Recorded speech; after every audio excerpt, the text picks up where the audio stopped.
አክብሮታይ ሰላምታችን በያላችሁበት ይድረስ የተወደዳችሁ የኢትዮ ፎረም ቤተሰቦች እነሆ የዕለቱን ዘገባዎቻችንን ከዚህ እንደሚከተለው ማቅረብ ጀመርን። አበይት ነጥቦቹን በቅድሚያ በአማራ ክልል የሱዳን ድንበር ቀጠናን ጨምሮ በአንዳንድ ከተሞች የሚፈጸሙ ጥቃቶችና ውጊያዎች እንደቀጠሉ ናቸው። ኮማንዶ የማረኩትን ማሽላ አከፋፈልኩ ብሏል። ምክትል ጠቅላይ ሚኒስትር አቶ ተመስገን ጥሩነህ ደግሞ ስለ ችግር ብቻ የሚያወራ አመራር ሲሉ ተደምጠዋል። ዝርዝሩ ተዘጋጅቷል። የትምህርት ሚኒስትሩ ብርሃኑ ነጋ የትግራይ ጊዜያዊ አስተዳደር የቀድሞ አመራር አማካሪ ተደርገው ተመድበውላቸዋል። ጠቅላይ ሚኒስትር አብይ አህመድ ከዚህ በፊት የሌሉ የስልጣን ቦታዎች ላይ የሚሰጡት ሹመትም እያነጋገረ ቀጥሏል። የምንቃኘው ጉዳይ ይሆናል። ለአቶ ሽመልስ አብዲሳ ቤተ መንግስት ሲባል በአዲስ አበባ ቦሌ ሪል ስቴቶችን ጨምሮ በርካታ ህንፃዎች ሊፈርሱ ነው። 6.5 ሄክታር በላይ መሬት ላይ ያርፋል የተባለው የነጩ ቤተ መንግስት ጉዳይም አሁንም እያነጋገረ ነው። ይህንንም ትሰማላችሁ። እገታ የተስፋፋው በሚዲያ ነው ሲል የፌደራል ፖሊስ ገለጸ። ከታጋች ቤተሰቦች መካከል ደግሞ በሚሊዮን ብር በባንክ ከፍለው ያስለቀቁ እንዳሉ አሳውቀዋል። ተጨማሪ ያለን። በአማራ ክልል አንዳንድ አካባቢዎች ላይ ከትናንት ጀምሮ የኤሌክትሪክ ኃይል ተቋርጧል። በወልቃይት ቀጠና ደግሞ የስልክ አገልግሎት መስተጓጎል ቀናትን ያሳለፈ ስለመሆኑ ተነግሯል። ሌላኛው መረጃችን ነው። ቻይና የክብደት መጠናቸው ከ50 ኪሎ ግራም በታች የሆኑ ዜጎቿ ከመኖሪያቸው እንዳይወጡ ያወጣቸው ማስጠንቀቂያ እያወያየ ይገኛል። ይህ በእንዲህ እንዳለ የአሜሪካና የቻይና ሰጣ ገባ ቀጥሎም አሜሪካ የጣለችውን ታሪፍ ሙሉ በሙሉ እንድትሰርዝም ቤጂንግ አስጠንቅቃለች። የተወደዳችሁ የኢትዮ ፎረም ቤተሰቦች አብራችሁን ስትቆዩ እነዚህንና ሌሎችን መረጃዎችን ታደምጣላችሁ። ሰናይ ቆይታ ይሆንላችሁ። ለአቶ ሽመልስ አብዲሳ ቤተ መንግስት ሲባል በአዲስ አበባ ቦሌ ሪል ስቴቶችን ጨምሮ በርካታ ህንፃዎች ሊፈርሱ ነው። 6 ሄክታር መሬት በላይ መሬት ላይ ያርፋል የተባለው የነጩ ቤተ መንግስት ጉዳይ አሁን መነጋገሪያ እንደሆነ ነው። በበርካታ ሚሊዮን የሚቆጠሩ የሚሉስ የሚቀምሱ ያጡ ዜጎች ባሉባት ኢትዮጵያ የብልጽግናው ሰዎች ያለፉት ዓመታት እሽቅድድም ደግሞ ቤተ መንግስት ማደስና መገንባት መናፈሻዎቻቸውን ማስፋፋት ነበር። ይህንን የሚያደርጉት ደግሞ በማናለብኝነት ጭምር ፓርላማውንም የምሰራ በትን ገንዘብ ከየት አመጣው ብላችሁ እንዳትጠይቁ እያሉ እንደነበር የሚዘነጋ አይሆንም። የተከበረው ምክር ቤት እንጦጦን ብሰራም ባልሰራም ሊጠይቀኝ አይችልም። ቢኮዝ ለእንጦጦ አንድ ብር አልሰጠኝም። ከ10 እስከ 15 ቢሊዮን የአሜሪካን ዶላር በማውጣት ቤተ መንግስታቸውን የሚያስገነቡት ጠቅላይ ሚኒስትር አብይ አህመድን ፈለግ የተከተሉት አቶ ሽመልስ አብዲሳም ልክ ከ2 ዓመት በፊት ነበር አዲስ አበባ ቦሌ ላይ ግዙፉንና ነጩን ቤተ መንግስታቸውን ለመገንባት የመሰረት ድንጋይ ያስቀመጡት። ያኔ በ2 ዓመት ይጠናቀቃል ተብሎ ቃል ተገብቶ ነበር የሚለው ለጊዜው ቆይቶም የኦሮሚያ ክልል ቤተ መንግስት ግንባታ ማለት በተቅማጥ በሽታ ለሚሰቃይ ሰው የሳምባ መድኃኒት እንደመስጠት ነው ሲሉ በወቅቱ ፖለቲከኛው ታየ ደንዳ ተናግረውም ነበር። አቶ ሽመልስ አብዲሳ በቃል አቀባያቸው በኩል ግን እኛ መንግስት ነን፣ በሀገሪቱ ዋና ከተማም የራሳችንን ቤተ መንግስት እንገነባለን በሚል ይገልጹ ነበር። የኦሮሚያ ብሔራዊ ክልላዊ መንግስት እኮ ነው። መንግስት ስለሆነ ቤተ መንግስት ይገነባል ማለት ነው። የኦሮሚያ ብሔራዊ ክልላዊ መንግስት እኮ ነው። አስተዳደር አይደለም፣ መንግስት ሶቨሬን ነው። ፊንፊኔ የኦሮሚያ ብሔራዊ ክልላዊ መንግስት ዋና ከተማ ናት። በዋና ከተማው ቤተ መንግስት ይገነባል። ቤተ መንግስት ብቻም ሳይሆን ሌሎች አገልግሎት ሰጪ የሚባሉ ተቋማትን ይገነባል። የሆኖ አሁን ለዚህ ቤተ መንግስት ግንባታም የባንክ የሪል ስቴትና የሆቴል ህንፃዎችን ጨምሮም በርካታ ግንባታዎች ሊፈርሱ ስለመሆኑ የአዲስ ፎርቹን መረጃ ያመለክታል። በቦሌ 6.5 ሄክታር መሬት ላይ እንዲያርፍም የአዲስ አበባ ከተማ አስተዳደር የመሬት ልማትና አስተዳደር ቢሮም መሬቱን ለቤተ መንግስቱ እንዲሰጥ ውሳኔ አሳልፏል። በቂርቆስ ክፍለ ከተማ ወረዳ 1 ውስጥ የሚገኝም ሲሆን በአጠቃላይ 99,000 ካሬ ሜትር ቦታ ላይ ያሉ ሌሎች የልማትና የአገልግሎት ህንፃዎችም ለቤተ መንግስቱ ቦታቸውን ይለቃሉ። በአካባቢው የሚገኙ ቢያንስ 31 ህንፃዎች እንደሚፈርሱ ይጠበቃል ሲልም ነው ዘገባው የጠቀሰው። ከነዚህ መካከል የሂጅራ ባንክ ዋና ጽህፈት ቤትና ንብረቶቹም ኤምኤስኤን ሪል ስቴት፣ ኤቢሲ ትሬዲንግ፣ ላይንስ ዲን ሆቴል፣ ቢኤች አፓርትመንት፣ ዘገር ገስት ሃውስ፣ ቤሞር አፓርትመንትና ሌሎችም ተካተዋል። ባለ ንብረቶችም የካሳ ጥያቄ ደብዳቤያቸውን እንዲፈርስ ለወሰኑባቸው ባለስልጣናት በደብዳቤ ሊያስገቡ ስለመሆኑ ተመላክቷል። ለጠቅላይ ሚኒስትር አብይ አህመድና ወይዘሮ አዳነች አቤቤ አስተዳደሮች በአማራ ክልል የሱዳን ድንበር ቀጠናና በአንዳንድ ከተሞች ጭምር የሚደረጉ ጥቃቶችና ውጊያዎች እንደቀጠሉ ናቸው። ኮማንዶ የማረኩትን ማሽላ አከፋፈልኩ ብሏል። ምክትል ጠቅላይ ሚኒስትር አቶ ተመስገን ጥሩነህ ደግሞ ስለ ችግር ብቻ የሚያወራ አመራር ሲሉ ተደምጧል። ብልጽግና ሁለቱን የሀገሪቱን ግዙፍ ክልሎችን የጦርነት አውድማ አድርጎ ቀጥሏል። በአማራም ይሁን በኦሮሚያ ክልሎች ከሰሞኑ የተደረጉት የእርስ በርስ ውጊያዎች ያስከተሉት ሰብአዊ ጉዳት መነጋገሪያ ነበር። በአማራ ክልል አሁንም የተኩስ ልውውጡ ከቀጠለባቸው አካባቢዎች ውስጥ ወደ ሱዳን ድንበር አቅራቢያ ያሉ የፓዊና ቋራ ቀጠናዎች ተጠቃሽ ናቸው። ቋራ በሙር ፓዊ ዳንጉር ወደ አንድ ሳምንት ለተጠጋ ጊዜ ተኩስ ድምጽ ይሰማ የነበረበት አካባቢ ሲሆን ከፍ ያለ ጉዳት የተመዘገበባቸው ስፍራዎችም አሉ። በጎጃም ቀጠናም ትናንትና ዛሬ ከፍተኛ ሰብአዊ ኪሳራ የተስተናገደባቸው አካባቢዎች ያሉ ሲሆን ምስራቅ ጎጃም ቢቡይ ድጎ ጽዮን ከነዚህ መካከል ተጠቃሽ ነው። የፋኖ ኃይሎች በዚህ ቀጠና በፈጸሙት ጥቃት ደመሰስን ካሉት የመንግስት ኃይል ባሻገር በርካታ የጦር መሳሪያ ያገኙበት እንደሆነም ያስረዳሉ። በዚሁ አካባቢ እነማይ ወረዳ የትመን ባሶ ሊበንና መሰል አካባቢዎች በተለይም በበረሃማ ስፍራዎች ውጊያዎች ነበሩ። በሰሜን ሸዋ ዞን የክልሉ ወጣቶች ጋር ይፋለም ዘንድ የተሰማራው የሌተናንት ጀነራል ሹማ ብደታው የኮማንዶና አየር ወለድ እዝ ደግሞ ከወጣቶቹ የተማረከ ያለውን ማሽላም ለህዝብ አከፋፈልኩ የሚል መረጃን አሰራጭቷል። 46 ኩንታል እህል ጽንፈኛው ወስዶት ማረክ በኤፍራታና ግድም አጣየና አካባቢው ላለው ማህበረሰብ አከፋፈልኩ ነው ያለው። የአማራ ክልል አርሶ አደሮች መሰረታዊ ጥያቄ ደግሞ ቀያችንን የውጊያ ቀጠና አደረጋችሁት፣ ማሳችን አይቃጠል፣ ልጆቻችን የጦር መሳሪያ ሳይሆን እስክርቢቶ ወደ መጨበጥ ይመለሱ የሚል ስለመሆኑ በተደጋጋሚ የተናገሩት ነው። የእርስ በርስ ጦርነቱ በኦሮሚያ ክልል ያለው ሰሞንኛ መልክም ባለፉት ተከታታይ ቀናት የተዘገበ ነው።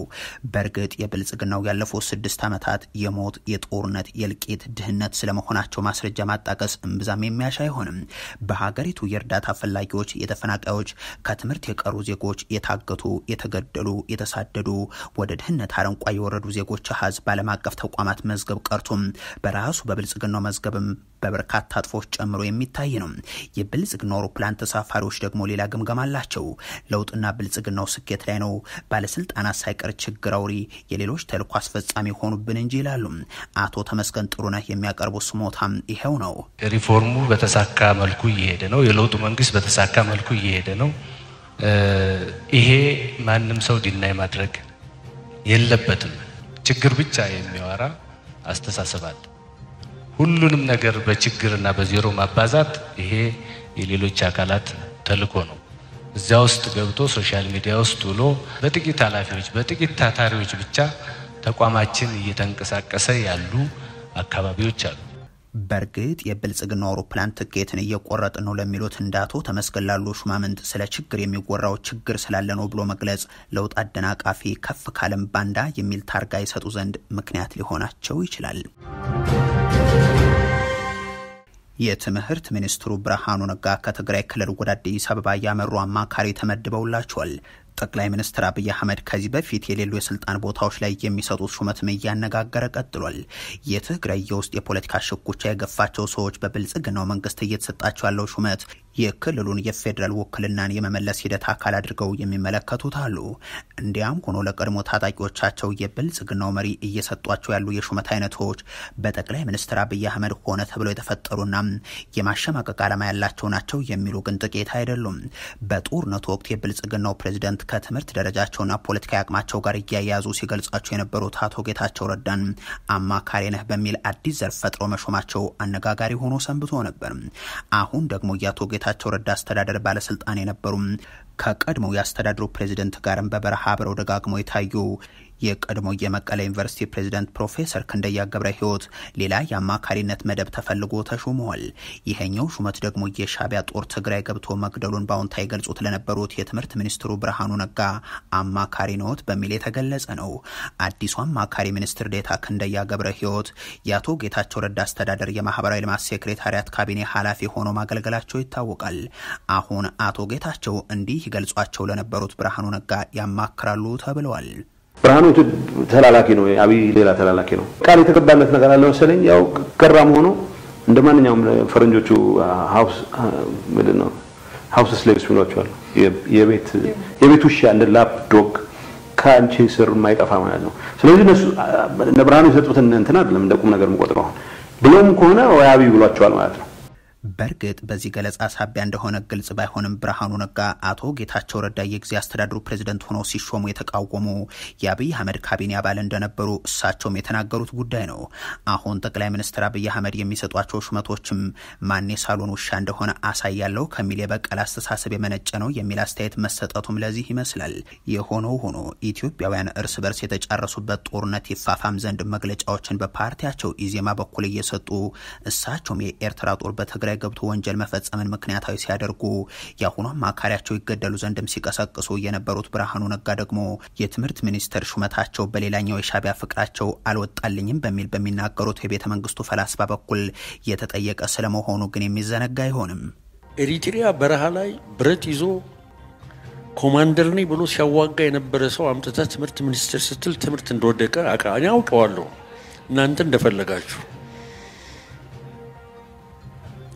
የሽምቅ ውጊያ ሳዋጋ ከረምኩ የሚል ሰው የትምህርት ሚኒስትር የምናደርግ ሰዎች ነው።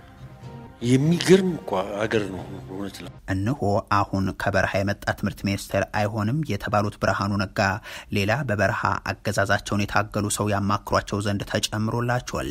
አዲሱ አማካሪ ክንደያ ገብረ ሕይወት እስከ መስከረም 5 2013 ድረስ በመቀለ ዩኒቨርሲቲ ፕሬዝዳንት የነበሩ ሲሆን በኋላም የብልጽግናው መንግስት ከቦታው አንስቻቸዋለሁ ማለቱ የሚታወስ ነው። እገታ የተስፋፋው በሚዲያው ነው ሲል የፌደራል ፖሊስ ገለጸም። ከታጋጅ ቤተሰቦች መካከል ደግሞ በሚሊየን ብር በባንክ ከፍለው ያስለቀቁ እንዳሉ አሳወቋል። እገታ በኢትዮጵያ እንደወረርሽኝ ያለ ሆኗል የሚለው የዓለም አቀፍ የመገናኛ ብዙሃን ጭምር የሚዘግቡት ጉዳይ ነው። ብልጽግና ፍጹም ሰላማዊ ያደረኳት በሚላት ኢትዮጵያ ዜጎች ደግሞ ሰርቶ ስለመግባት አትርፎ ስለመለወጥ ሳይሆን ወጥቶ ስለመግባት የሚጨነቁበት ጊዜ ላይ ናቸው። በቅርቡ ከአማራ ክልል ወደ አዲስ አበባ በሚጓዙ ተሳፋሪዎች ላይ የደረሱትና በመቶዎች የሚቆጠሩ ሰዎች የታገቱባቸው አጋጣሚዎች ደግሞ ማሳያ ናቸው። ብርቱካን የተባለችን ወጣት እገታ ሐሰትነት ለማስረዳት ሚሊዮን ብሮችን መድበው ብልጽግና ዘጋቢ ፊልምን ሲያሰራጭ በሚውልበት በዚህ ወቅት ድሃ የአማራ ክልል ነዋሪዎች ደግሞ ባጋቾች ተይዘው ሚሊዮኖች እየተጠየቀባቸው ናቸው። ከሳምንታት በፊት በኦሮሚያ ክልል ሰሜን ሸዋ ወረዳ አርሶ ወረዳ አሊዶሮ ተብሎ በሚጠራው አካባቢ የተፈጸመው እገታማ አንዱ ነው። አንድ ነዋሪነታቸው በደጀን ከተማ የሆነ አክስታቸው የታገቱባቸው ቤተሰብ ለሪፖርተር ሲናገሩ ባጋጆች 1.5 ሚሊዮን ብር እንድከፍል ተጠየቁ ይላሉ። የእገታው መፈጸምን የሚያረጋግጥ የድጋፍ ደብዳቤም ከደጀን ከተማ ከንቲባ ጽፈው ገንዘብ ከተለያየ አቅጣጫ አሰባስበው 1 ሚሊዮን ብር ለዛውም በመንግስት ባንክ አስገብተው ከታገቱ ከ2 ሳምንታት በኋላ አክስታቸው እንደተለቀቁም ያስረዳሉ። በሌላ በኩል ሁለት ወንድሞቹ የታገቱበት አንድ የክልሉ ነዋሪ ደግሞ ለሁለት ወንድሞች 2.5 ሚሊዮን ብር ተጠየቅን፣ የቻልነውን ለመና ወተን 450 ሺህ ብር ላጋቾች ላክን፣ ነገር ግን የቀረውን ገንዘብ አምጡ ብለው እስካሁንም እንደታገቱብናቸው ሲል ይናገራል። የጣና አሽከርካሪዎች ማህበር በሀገሪቱ እገታ ከጊዜ ወደ ጊዜ እየተባባሰ መሆኑን አሳውቆ ድሮ 24 ሰዓታት ይደረግ የነበረ ጉዞ አሁን አንድ አሽከርካሪ እንደ ቢሮ ሰራተኛ ጠዋት ተነስቶ 11 ሰዓት ላይ ቆም የሚባልበት ሁኔታ ላይ ደርሰናል ሲል ይፋ አድርጓል። አሽከርካሪዎችን ጨምሮ የሀገሪቱ ዜጎች እየኖሩበት ያለው ሁኔታ ይህ ቢሆንም የብልጽግና ሰዎች ደግሞ እገታው ያለው ሚዲያ ላይ ነው ይላሉ። የዘገባ ምንጭ ያነጋገራቸው የፌደራል ፖሊስ ኮሚሽን ቃል አቀባይ ለህብረተሰቡ እንግዳ ነበር፣ አሁን ግን ሚዲያው እያስፋፋው ነው፣ እገታው እዚህ ቦታ ተፈጸመ እንዲያሆነ ማለት አይጠቅመንም፣ አጋቾች ላይ እርምጃ ስንወስድ እነግራቸዋለን ሲሉ ተናግሯል። በእርግጥ የብልጽግናው ሰዎች ሞት አታዳንቁ፣ ስለሞታችሁ ማታውሩ የሚሉ አለቆች አሏቸውና ስለታገቱ ንጹሃንም ዝም በሉ ማለታቸው እምብዛም የሚያስደንቅ አይሆንም። የሀገሪቱን ወጣቶችን ባህር ዳርም አዲስ አበባም ላይ ሆነው በሚገባቸው ቋንቋ እናናገራቸዋለን በሚለው ንግግራቸው የሚታወቁት የመከላከያ ሰራዊቱ ቃል አቀባይ ኮሎኔል ጌትነት አዳንም በተመሳሳይ ተጠይቀው የታጋቾች ቋንቋ ሳይገባቸው ቀርቶ የሆነ ቋንቋቸው ተመሳሳይ ሆኖ ምክንያቱ ግልጽ ባይሆንም መረጃውን በስልክ የሚነገር አይደለም በማለት ምላሽ ሰጥተውበታል። በአማራ ክልል የተለያዩ አካባቢዎች የኤሌክትሪክ ኃይል ተቋረጠም። በወልቃይት ቀጠና ደግሞ የስልክ አገልግሎቶች መስተጓጎላቸው ቀናትን ያሳለፈ ስለመሆኑ ተነግሯል። በክልሉ ከኮምቦልቻ 2 ወደ ኮምቦልቻ 1 ማከፋፈያ ጣቢያ በተዘረጋው ባለ 132 ኪሎ ቮልት ከፍተኛ የኃይል ማስተላለፊያ መስመር ተሸካሚ የብረት ምሰሶ ላይ በተፈጸመ ዝርፊያ ከትናንት ረፋድ ጀምሮ በክልሉ የተለያዩ አካባቢዎች ኃይል መቋረጡን የኤሌክትሪክ ኃይል ይፋ አድርጓል። ተቋሙ በኮምቦልቻ ከተማ አቅራቢያ በተፈጸመው ዝርፊያም አንድ የኃይል ተሸካሚ ብረት ምሰሶ ሲወድቅ ሌላኛው ተፈቶ ከመውደቁ በፊት ተደርሶበታል ብለዋል። በዚህም የተነሳ በኮምቦልቻ ከተማና አካባቢው፣ በደሴ ከተማና አካባቢው፣ በአቃስታ ከተማና አካባቢው እንደዚሁም በአለም ከተማና አካባቢው ከትናንት ሚያዝያ 5 ጀምሮ የኃይል መቋረጥ ማጋጠሙን የተነገረው የኮምቦልቻ ቁጥር 1 ማከፋፈያ ጣቢያ ወደ ደሴ በ66 ኪሎ ቮልት፣ ወደ አቃስታና አለም ከተማ ማከፋፈያ ጣቢያዎች በ132 ኪሎ ቮልት እንደዚሁም ለኮምቦልቻ ከተማ በ15 ኪሎ ቮልት ኃይል ሲሰጥ የነበረ ነበር። ባሳለፍነው መጋቢት ወርም በአማራ ክልል ከባህር ዳር ወልዲያ ኮምቦልቻ በተዘረጋው ባለ 400 ኪሎ ቮልት የከፍተኛ የኃይል ማስተላለፊያ መስመር ላይ በተፈጸመ ስርቆት 130 ሚሊዮን ብር የሚገመት ኪሳራ መድረሱን ተቋሙ አሳውቋል። በዚህ ዓመትም ከ50 ሚሊዮን ብር በላይ የሚገመት ንብረት ስርቆትና ውድመት እንደተፈጸመበት ነው የተገለጸው። ይህ በእንዲህ እንዳለ የወልቃይት ቀጠና ዙሪያ ባሉ የተለያዩ አካባቢዎችም የስልክ በተለይም ደግሞ የኢንተርኔት መስተጓጎል ቀናትን ማስቆጠሩ ሲነገር ምክንያቱ ግን በውል አልታወቀም። ቻይና የክብደት መጠናቸው ከ50 ኪሎ ግራም በታች የሆናችሁ ዜጎች ከመኖሪያችሁ እንዳትወጡ በሚል ያሳለፈችው ማስጠንቀቂያ እያነጋገረ ነው። በተያያዘ ከአሜሪካ ጋር የገባችበትን የንግድ ጦርነት ተከትሎም የዶናልድ ትራምፕ አስተዳደር የጣለውን ታሪፍ ሙሉ በሙሉ እንዲሰርዝ አስጠንቅቃለች። በቻይና ሰሜናዊ ክፍል ዝናብ የቀላቀለ ከባድ ንፋስ መከሰቱን ተከትሎ የሰውነት ክብደት መጠናቸው ከ50 ኪሎ ግራም በታች የሆኑ ዜጎች ከመኖሪያቸው እንዳይወጡ ማሳሰቢያ ተለቋል። ከሀገሪቱ ደቡባዊ አዋሳኝ ሞንጎሊያ መነሻውን ያደረገው ንፋስ በሰዓት 150 ኪሎ ሜትር በመሸፈን ቤጂንግ፣ ቲያንጂን፣ ሄቤይንን ጨምሮ የቻይና ሰሜናዊ ክፍሎችን እየመታ ይገኛል። ከሰሞኑ የተከሰተው ይህ ንፋስም ባለፉት 10 ዓመታት ከተመዘገቡት ሁሉ ከፍተኛው ነው ተብሎለታል። ነፋሱ በረዶና ነጎድጓድ የቀላቀለ መሆኑን የቻይና የአየር ትንበያ ኤጀንሲም ጠቁሟል።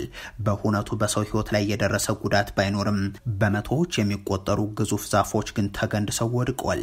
ይህንን ተከትሎ የሰውነት ክብደታቸው ከ50 ኪሎ ግራም በታች የሚመዝኑ ዜጎች በንፋሱ እንዳይወሰዱ በማሰብ ከመኖሪያቸው እንዳይወጡ ማስጠንቀቂያ ተላልፏል። እንዲሁም ንፋሱ የባሰ አደጋ እንዳያስከተለ አስቸኳይ እርምጃዎች እየተወሰዱ ናቸው ተብሏል። ዛፎቹ በቀላሉ እንዳይነቀሉ ማጠናከር ብሎም መቁረጥ፣ ፓርኮች እንዲዘጉ እንደዚሁም ወሳኝ ያልሆኑ በረራዎችም እንዲቋረጡ ተደርጓል። ክስተቱን ተከትሎ የቤጂንግና ሌሎች የቻይና ሰሜናዊ አካባቢ ጎዳናዎችም ጭር ብለው መታየታቸው ነው የተዘገበው። ይህ በእንዲህ እንዳለ የአሜሪካና ቻይና ሰጣ ገባ አሁንም እንደቀጠለ ነው። የቻይና ባለስልጣናት ሰሞኑን ዶናልድ ትራምፕ በሀገራቸው ላይ የጣሉትን ተጨማሪ ታሪፍ ተከትሎ አሜሪካ ይህንን ውሳኔዋን ሙሉ በሙሉ እንድትሰርዝም አስጠንቅቋል። ዶናልድ ትራምፕ በሀገራት ላይ ሊጥሉት ያቀዱትን ታሪፍ ለ90 ቀናት እንዲዘገይ በዚህ ሳምንት ማሳወቃቸው ይታወሳል። በአንጻሩ በቻይና ምርቶች ላይ የሚጥሉትን ታሪፍ ደግሞ ወደ 145% ከፍ አድርገዋል። አሜሪካ ስህተቷን ለማረም ትልቅ እርምጃ እንድትወስድ ለማስጠንቀቅ እንወዳለን። የተሳሳተ አካሄድ የሆነውን የአጻፋ ታሪፍ ጭማሪ በመሰረዝ ትክክለኛውን የጋራ ተጠቃሚነት መንገድን መመለስ ይገባል ብሏል። የቻይና የንግድ ሚኒስቴር ባወጣው መግለጫ ባሳለፍነው አርብ ዶናልድ ትራምፕ ቻይና የሚመረቱ የተወሰኑ የኤሌክትሮኒክስ ምርቶች ከታሪፍ ነጻ ለማድረግ መዘጋጀታቸውን ማሳወቃቸው ግን አይዘነጋም። ነገር ግን የአሜሪካዊ የንግድ ሚኒስቴር እነዚህ የምርት አይነቶች ላይ ውሳኔው ለአጭር ጊዜ ብቻ የሚቆይ ነው ብለውታል። በእነዚህ ምርቶች ላይ በተለየ ሁኔታ የታሪፍ ጭማሪ የሚደረግ ሲሆን ከተወሰነ ጊዜ በኋላ ጭማሪው ይፋ ይደረጋልም ብሏል። ይህንን የምናደርገው ደግሞ እነዚህ ምርቶች ከቻይና ተመርተው ወደ አሜሪካ እንዲገቡ ሳይሆን አሜሪካ ውስጥ እንዲመረቱ ስለምንሻ ነው በሚል። የተወደዳችሁ የኢትዮ ፎረም ቤተሰቦች ለዛሬ ያሉን መረጃዎች ይህን ይመስሉ ነበር። አበቃን። ቸር ያሰማን።